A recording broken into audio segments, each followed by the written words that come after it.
Party మేము ఇచ్చాము అని చెప్పుకోవచ్చు. ఇవ్వక తప్పని అనివార్యత సృష్టించింది తెలంగాణ ప్రజాశక్తి. తెలంగాణలోని ప్రజా కదలికలు, ప్రజా బాహుల్యం. ఇస్తావా చస్తావా అని చెప్పి కాంగ్రెస్ మెడ మీద కత్తి పెట్టకపోతే తెలంగాణ వచ్చే సమస్య లేదు.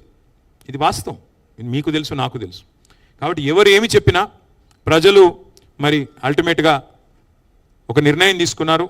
ఏ నాయకుడి నాయకత్వంలో అయితే తెలంగాణ సాధించుకున్నామో ఆ నాయకుడి చేతుల్లోనే తెలంగాణ ఉంటే భద్రంగా ఉంటుందని చెప్పి 2014 మరి జూన్ 2 ఆ రోజు మీకు తెలుసు బ్రహ్మాండంగా కేసీఆర్ గారి నాయకత్వంలో కొత్త రాష్ట్రం ఏర్పడింది. కొత్త ప్రభుత్వం కూడా కొలువు తీరింది. మరి కొలువు తీరిన ఈ ప్రభుత్వం ఆ రోజు మేము ఒక నిర్ణయం తీసుకున్నాం. సరే, పోరాటంలో, ఉద్యమంలో 14 ఏళ్ల పాటు జరిగిన మలిదశ పోరాటంలో ఎన్నో త్యాగాలు ఉన్నాయి, ఎన్నో ఉద్విగ్నభరితమైన అనుభవాలు ఉన్నాయి. కానీ ఉద్యమ లక్ష్యం నెరవేరింది, ఉద్యమం లక్ష్యాన్ని చేరింది. తెలంగాణ రాష్ట్రం కావాలనుకున్నాం, రాష్ట్రం వచ్చింది. వచ్చిన ఈ రాష్ట్రంలో ఇంకా పంచాయతీలొద్దు, ప్రాంతాలుగా విడిపోయిన ప్రజలుగా కలిసి ఉండాలి.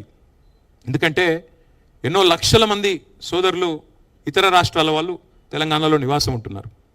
అది కోస్తాంధ్రప్రదేశ్ కావచ్చు, రాయలసీమ కావచ్చు, కర్ణాటక కావచ్చు, తమిళనాడు కావచ్చు, కేరళ కావచ్చు, ఇంకోటి కావచ్చు, ఏ రాష్ట్రమైనా కావచ్చు.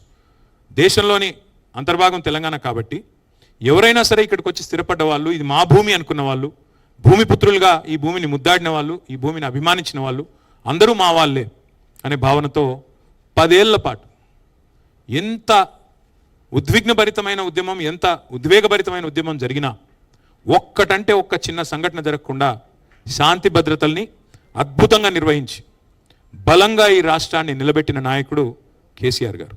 మీరు నన్ను అడిగితే ఏం సాధించారు 12 ఏళ్లలో అని మీరు అడిగితే, తెలంగాణ ఏం సాధించింది అని అడిగితే, విజయాలు నేను లెక్కబెట్టి చెప్తే రవికాంత్ రెడ్డి గారు చెప్పిన టైం అయిపోతుంది. కానీ అయినా కొంతవరకు చెప్పే ప్రయత్నం నేను చేస్తాను.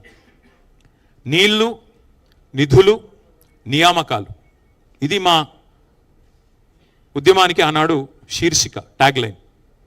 మరి ఏం సాధించారు మీరు అని అడిగితే, వలసలు, కరువులతో, నెర్రెలు బారిన నేలలతో, నెత్తురుతో తడిసిన నేలల్లో సాగునీళ్లను పారించింది బీఆర్ఎస్ ప్రభుత్వం.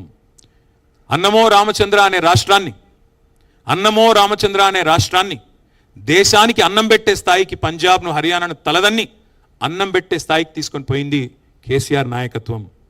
గోదావరి జలాల్లో, కృష్ణా జలాల్లో మాకు హక్కుగా సంక్రమించిన ప్రతి నీటి బొట్టుని ఒడిసిపట్టి అటు కాళేశ్వరాన్ని కాలంతో పోటీ పడుతూ పూర్తి చేసిన, ఇటు పాలమూరు రంగారెడ్డి ఎత్తిపోతల పథకాన్ని 90% పూర్తి చేసిన, సీతారామ ప్రాజెక్టును 80% పూర్తి చేసిన, ఇది చేసింది తెలంగాణలో సాగునీళ్లు పారాలని, కన్నీళ్లు బారిన తెలంగాణలో సాగునీళ్లు పారాలని. నెర్రలు బాసిన నేల, నెత్తురుగారిన నేలల్లో మళ్ళీ వ్యవసాయం జరగాలి, రైతులు వారి కళ్ళలో ఆనందం చూడాలని కేసీఆర్ గారు పరితపించారు. అట్లాగే ఒక్కసారి గుర్తు తెచ్చుకుంటే 2014 ముందు ఏంటిది పరిస్థితి?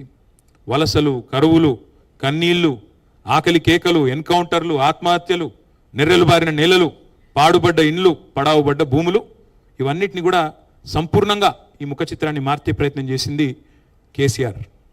ఉద్యమ తెలంగాణని ఉజ్వల తెలంగాణగా నిలబెట్టాలనే ఒక బృహత్తరమైన యజ్ఞం చేసింది కేసీఆర్ నాయకత్వం. ఒక్క దశాబ్ద కాలంలోనే ఇవాళ